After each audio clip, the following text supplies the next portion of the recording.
an innovation studio based out of London called Studio Zao. What I do is I help organizations to apply intrapreneurship or internal entrepreneurial capabilities and talent in their efforts for innovation. So we help organizations to develop, upskill, and harness, as well as unlock that kind of hidden internal capability to drive faster growth and resilience for the organization as well. Thank you. Jonathan?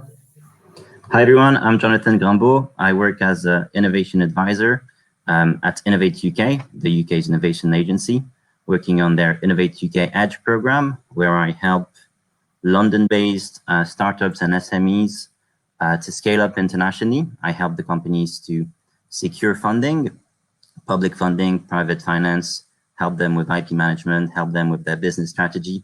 And I am based at UCL, University College London, in their innovation department that is delivering this program. Thank you.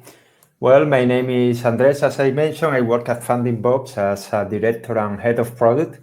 FundingBox, we basically help entrepreneurs to grow, mostly through funding opportunities, public and private, and also through a community of entrepreneurs where we have over 35,000 people who get there to access opportunities, funding opportunities, knowledge, and connections.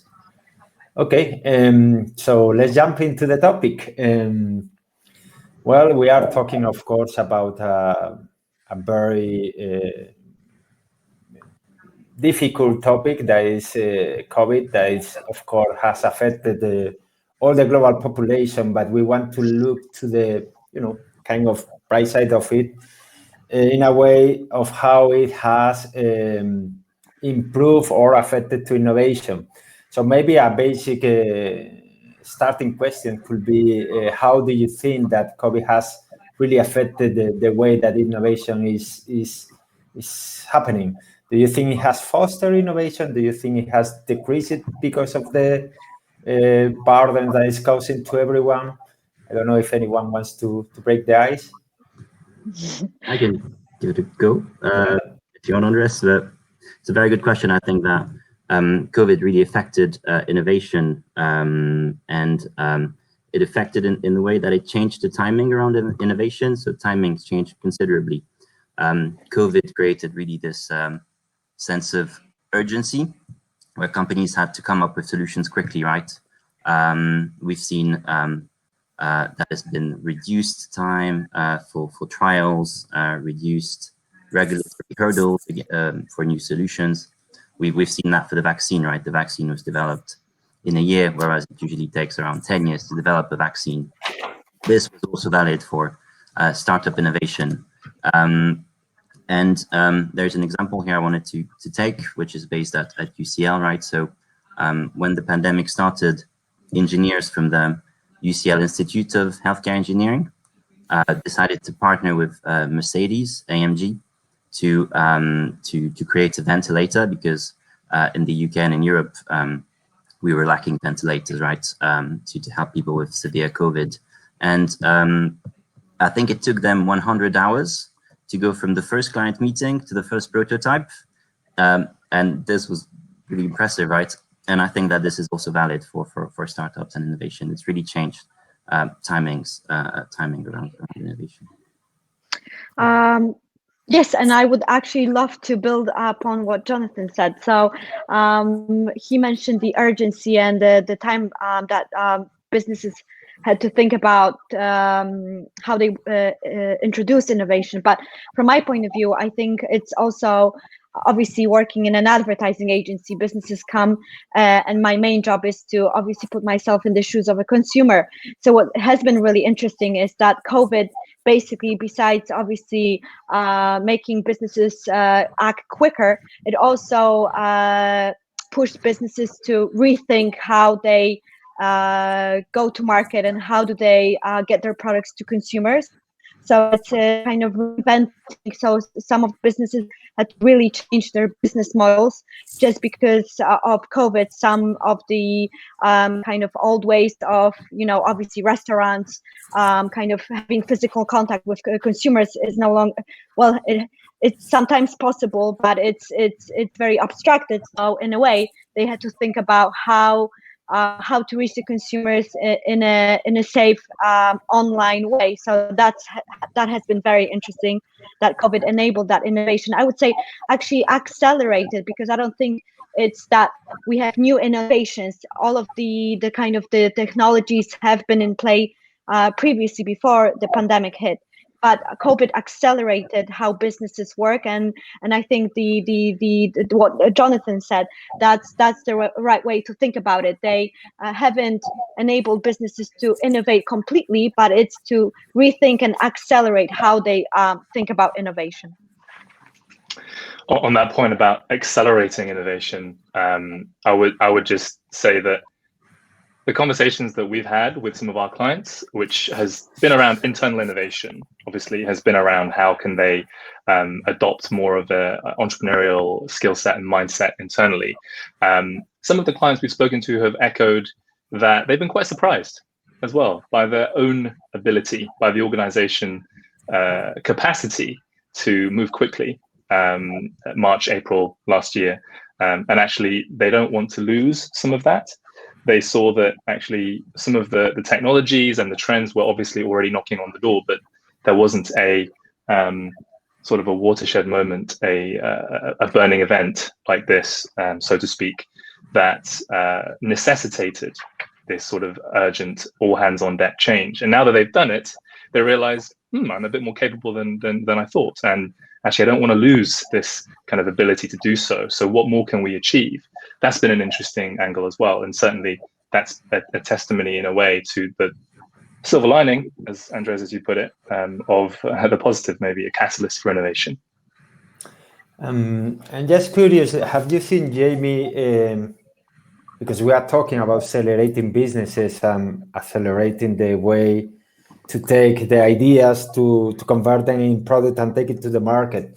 Have you seen like the adoption of some kind of methodologies in big corporates? Like, I mean, the classic agile. Have you seen like the transformation, real internal transformation, or it has been more kind of running with what they had and try what they could? Has been real transformation internally in the companies, or it's a bit, we do what we can with what we have? I'll answer this as succinctly as I can, and I'd love to get thoughts from Jonathan and Joanna as well. But I think innovation methodologies that have emanated from maybe the entrepreneur world, the startup world, were already kind of taking a foothold in large businesses and corporate world.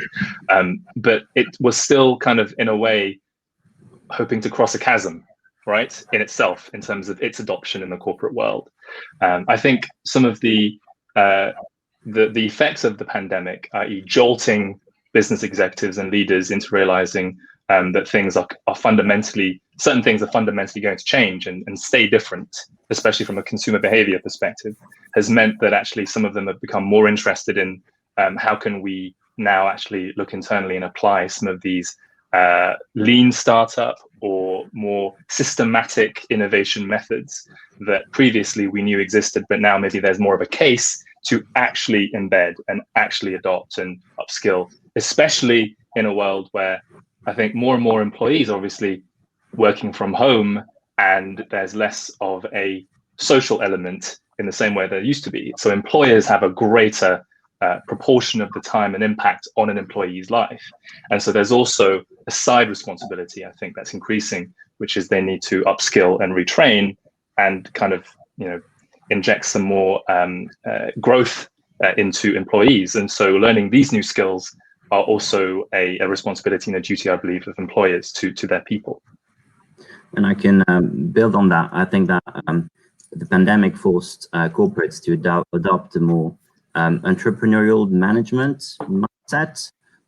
They didn't have time anymore to do flawless planning and rigorous analysis. They had to get out there, trial, fail fast, and that was an interesting change that we saw happening.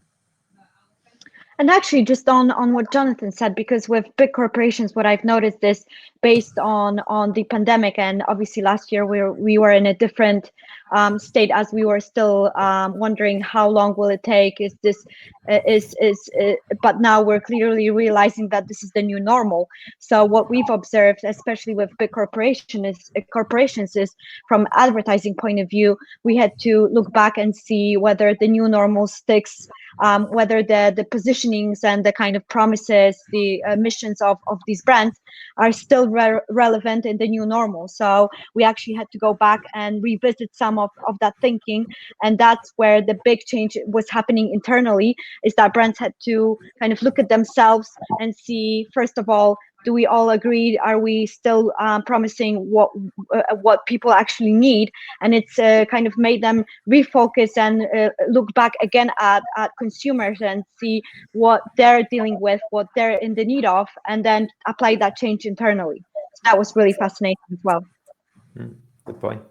Okay, maybe we can go to next topic, because I think for the audience may be interesting to talk a bit about where we see that more opportunities are arising. We have seen very big changes and very big, advances in some areas. For example, the one that I think Jonathan mentioned, the vaccine itself. It has been maybe one of the biggest accomplishments in the science in the history of the human being. What is not just a little thing. But where have you seen that there are more, opportunities? Because at the end, we are changing everything. Mostly consumers, as Joanna mentioned, we are changing how we live. It's not anymore about big cities. People want to go to the countryside. This is changing behaviors, pattern. So where are you seeing that that there are more advances in innovation, and in which industries or verticals you think that there are more opportunities? Interesting one. Yeah, if I want to, maybe I'll kick off with this one. I think that where we saw a lot of change was in the healthcare sector, and all of its subsectors, right, from life sciences to medtech. There's been a lot of transformation there, a strong push towards having to solve this urgent problem.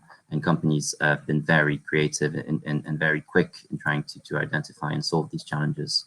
The areas where I see that there's potentially the biggest opportunities going forward. I'm not an entrepreneur, but if I was one, I'd probably look at cybersecurity. A lot of companies move to digital and online services, and this comes with some serious challenges in terms of the way that you protect data and you protect their assets, virtual assets.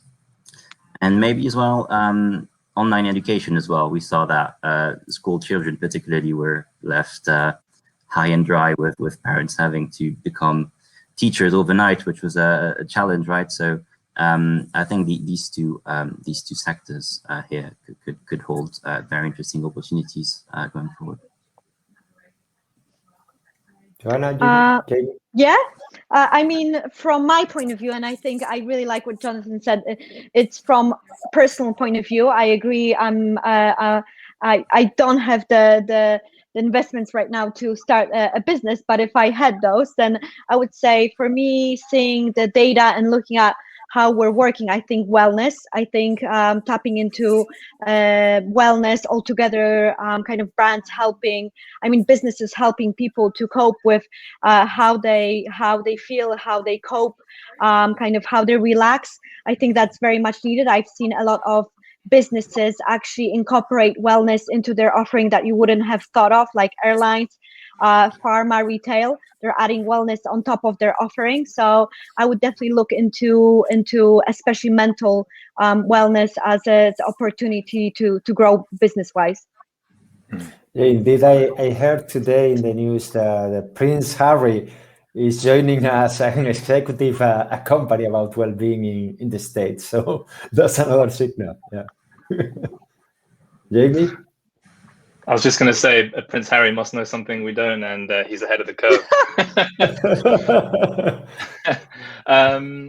I would say, two parts. If I had to pick, I don't know, like a hashtag area, or in a way, I would look at immersive experiences as well. I think if we're all what's here to stay may not be 100% work from home, 100% virtual, but definitely that percentage is going to be a lot higher than it used to be and stay that way. So how there will be more immersive experiences for people to collaborate creatively.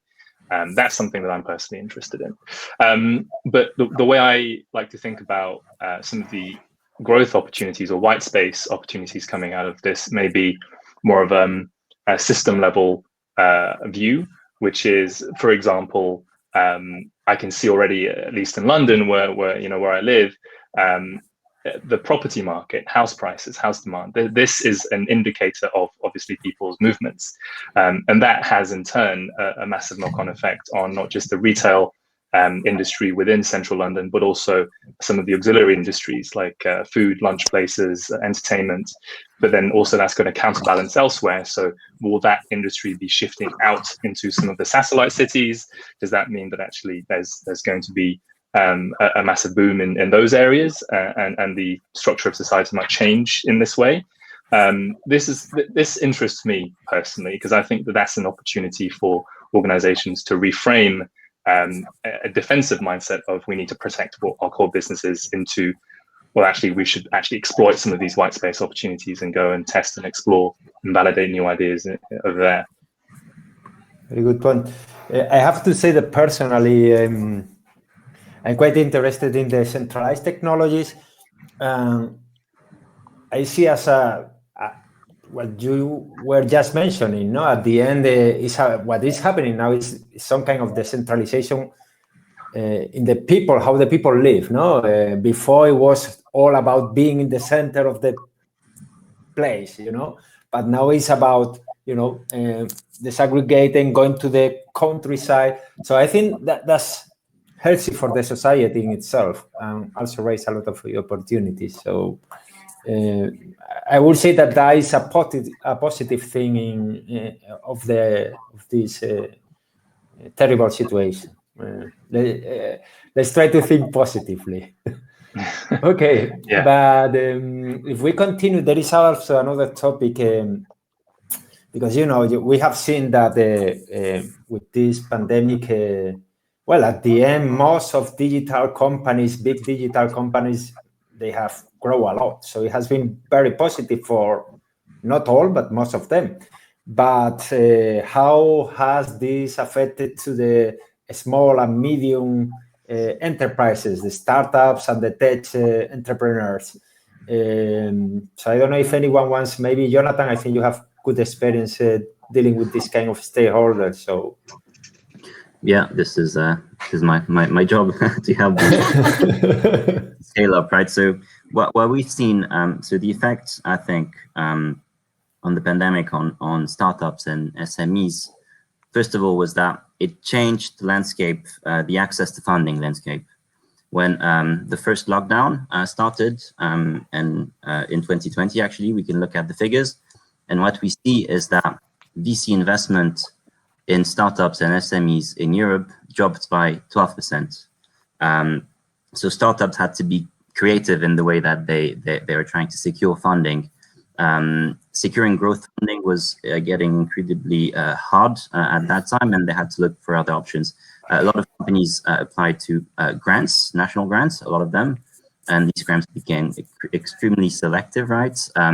I know that here in the UK, Innovate UK has launched a series of initiatives trying to help companies secure funding in 2020. The success rate was quite low because a lot of companies were applying, right? So what we saw is also a lot of companies taking a lot of debt funding in the form of loans. For now, it's fine, but we'll see when it's going to be repayment time. If these companies are successful and they're able to repay, it's fine. If not, they might end up in a tricky situation, right? And the other thing that we saw is that companies and startups had to be even more agile than before, right, to try to embrace this rapidly changing landscape. Companies that maybe were doing something before pandemic had to quickly shift and repivot to try to adapt to the situation, maybe they were not digital. Maybe they saw an opportunity and they wanted to jump on it. So really, companies had to try to be as agile as possible to pivot and to shift. So. Yeah. Yeah, I have to say that, well, at FundingBox, we are also experts on funding opportunities, and we are keeping an eye about the opportunities that are arising through COVID, that there are a lot of funding opportunities. As you mentioned, the competition is high, but we are tracking and posting about them, and there are a few all around Europe. So I invite the entrepreneurs to keep looking for, because there are some. Okay. I don't know if anyone, Jamie or Joanna, you want to complement? Jonathan? I wanted to actually ask a question to Jonathan, because I was thinking that surely it's times like right now that entrepreneurs and startups, SMEs, are maybe starting to focus more on the fundamentals, maybe, of running the business, because the environment is a lot less buoyant. There's a lot more scrutiny about funds. There's a lot more fear and risk, and so my guess would be that founders and investors also are maybe starting to put a bit more pressure and scrutiny on the founders to say, well, how are the fundamentals, the economic fundamentals of the business, right? Maybe the days where we could have ridden out a couple more quarters without really tackling this problem are over, and now we really need to face that. Have you guys also seen that? That's interesting. So I think that now what we're seeing is that VC investment is going back up again, but I think that VCs are less risk averse than before, and maybe they'll be introducing some more strict clauses, right, on entrepreneurs to try to make sure that they're investing in a sustainable business. So I think it also comes from hardships for the entrepreneurs, the startups, and the early founders. They might still have access to VC and growth funding, but the modalities, I think, are going to be a bit different now. So that's something that I'll be curious to see what's happening in 2021. And have you seen new trends in how the people can raise funds?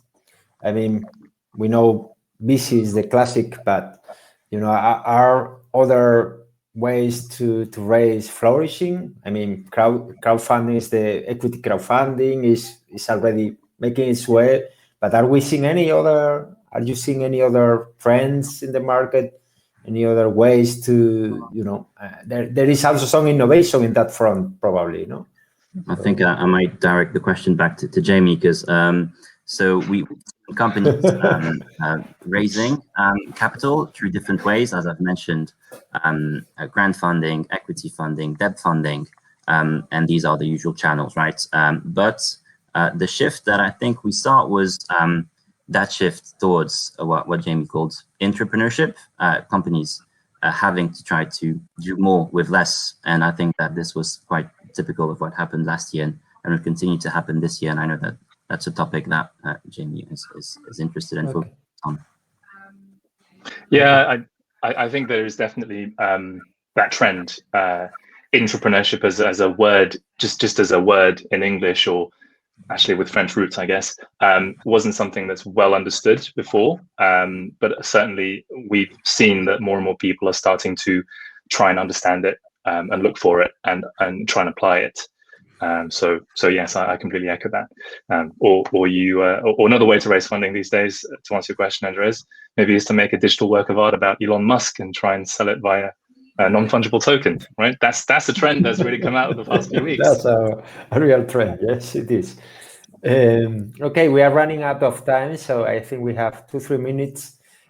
So maybe we can, share some tips, advice to that people that are in those positions that are trying to find their way to innovate.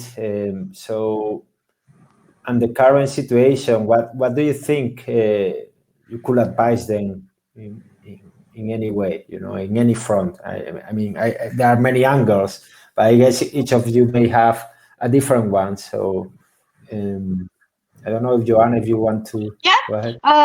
I'll start the finishing bit. So from my point of view, obviously with branding and advertising, I just want to say that I think really understanding your consumers and what their needs are is most important. But also I would say that I've seen a lot of brands and a lot of marketeers say, oh, we don't want to innovate just yet because we want to see where this goes. We want to concentrate on surviving this, on doing the core bits. And I think really right now is the time to really be brave and actually adapt innovation and think out of the box. So my only comment from a planning strategy point of view is look out, keep exploring, keep seeing what the opportunities are, because this is the time to do it. Great. I think we got 1 minute, so Jamie, Jonathan, a very quick one. Very quick one. I think that although it's a crisis, what we've seen is that probably the more things change, the more they stay the same, in the sense that if you are an entrepreneur, you still have to have a very strong idea, a very strong team, a very strong go-to-market strategy. So be confident, look out for any opportunities that you can find, and yeah, put your head up and get your product out there, because this is the only way that you're going to be able to do it. Perfect. I echo what Joanna said. I think the best form of defense sometimes is offense, and to be brave. So that's what I would say as well. Okay. Well, thank you very much. I hope the audience enjoyed the talk. Good to talk to you guys. Bye-bye.